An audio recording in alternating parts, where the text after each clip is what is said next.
was going, all of the lights when you came into the stadium. It was an absolutely incredible environment.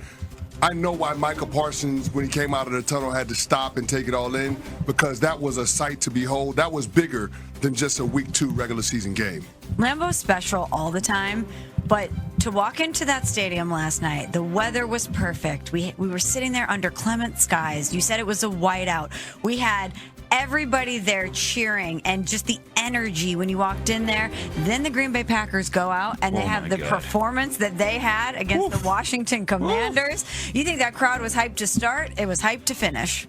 We are Unsportsmanlike, and you are a part of Unsportsmanlike Nation. And by the way, thank you to all the people here in Wisconsin, because we learned last night, all throughout our Tundra Trio pregame party that we had and walking throughout the stadium, you guys are a part of Unsportsmanlike Nation as well, and you can be a part of it on the Dr. Pepper call-in line at 888-SAY-ESPN. That's 888-729-3776. ESPN Nation, presented by Dr. Pepper. It's not college football season without the delicious taste of an ice-cold Dr. Pepper. College football, it's a pepper thing. Chris Canty, Michelle Smallman, Evan Cohen with you. Last night was so much fun for us. We'll break down the game, obviously, but it was so much fun for us. And I got to tell you, I don't mean to be, I don't know, mushy's the right word or whatever.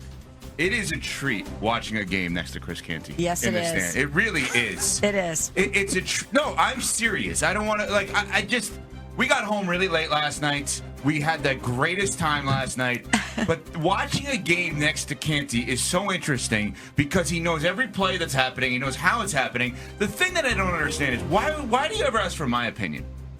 You shouldn't. I'd like you, because he says to me, Smalls, like it was, CC was on my left, then me, then you're on the right, then Nuno was on the, and he's like, what do you think they should do here? And I'm like, who cares what I think they should do here? What do you think they should do? Well, wait a minute now.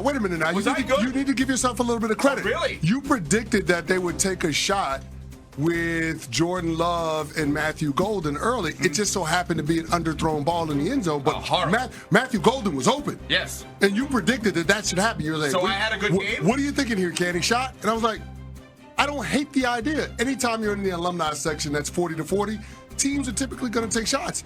And that's exactly what happened with the Packers. Give yourself a little bit of credit. I had a good game last night. When have you missed an opportunity to pat yourself on the back? Maybe that's all this was.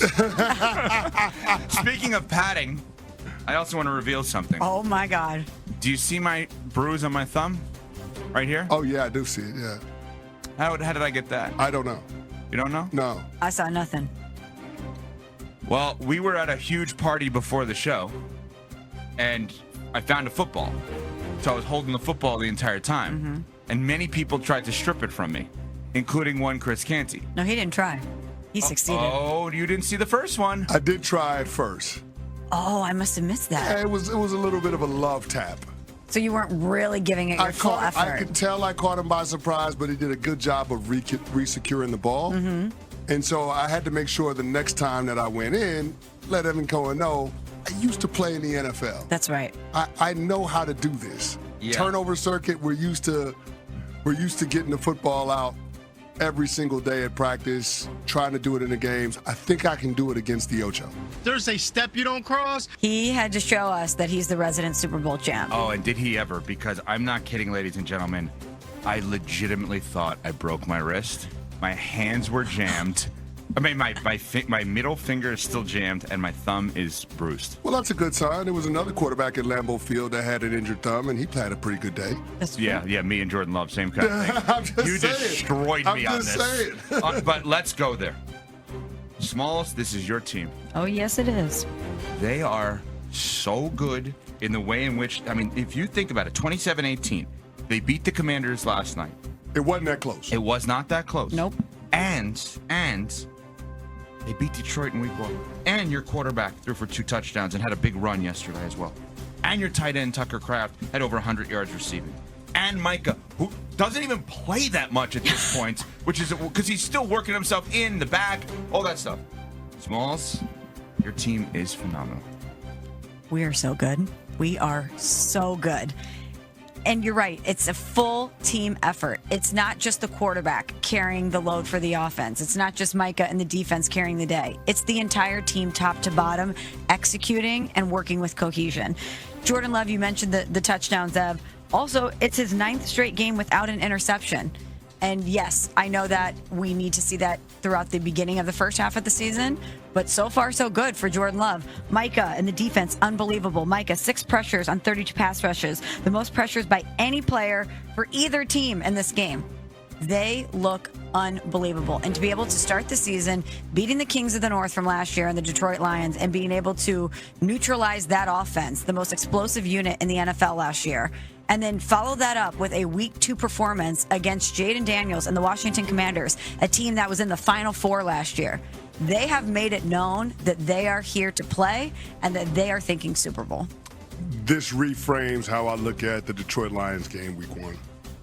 Everybody said the sky was falling after Detroit soiled themselves last week at Lambeau Field. It feels like they discredit the Green Bay Packers when saying that.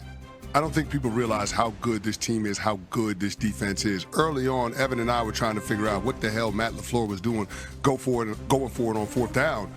And we realized Matt LaFleur is doing that because he knows he has an elite defense. There is so much more margin for error. And we had Mark Chmura as a part of what we were doing yesterday here in ESPN Milwaukee.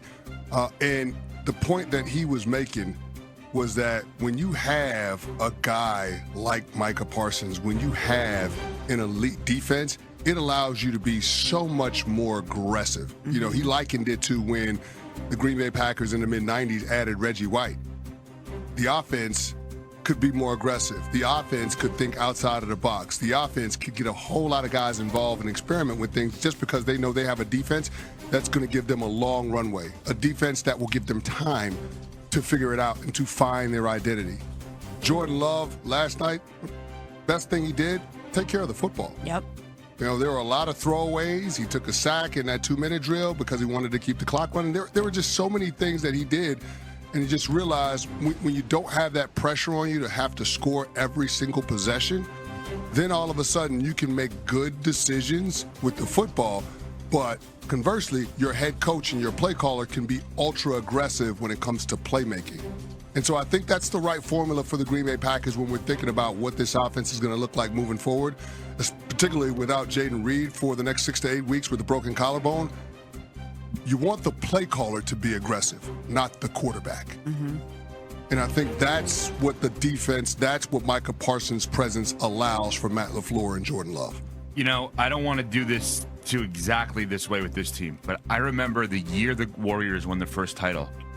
I saw them play in Miami against the Heat. My dad and I went to the game. He was in town, and we're looking at Steph and Clay, and we're like, this team is special. There's something about I didn't think they were going to win a championship. That's how I felt last night. I was watching that game with all of us there, and I kept looking at the Packers, and I'm like, this team is special. Like, what do they not have? And CeCe's made the point when it was happening, and we were sitting there like, this is going to sound wild. They're 2-0. They beat the Commanders, defending one of the finalists for the NFC last year, NFC Championship game. Jordan Love had 2 touchdowns, 292 yards passing, 19 of 31. He also had a big run. He missed a lot of throws. There's actually more to be had. Yeah. They're much He missed better two than wide monster explosives to Yes. Matthew Golden. Yep. The one early on that was underthrown on the 4th down, and then there was one, I believe, in the second quarter that was overthrown. Yeah. 2 not monster enough throws. zip on a couple of his throws also. Like, they have things to correct. They just destroyed the Lions and the Commanders in back-to-back weeks where Micah doesn't play that much, and Jordan Love, this is not just like, we all can get better in life. No, there are moments where Chris Canty is looking and saying, no, that's a point of emphasis this week. Smalls, you got to win the Super Bowl. That's what I left there last night thinking, you got to win the Super Bowl, and I need ice for my hand. But you got to win the Super Bowl. Yeah. They're that good.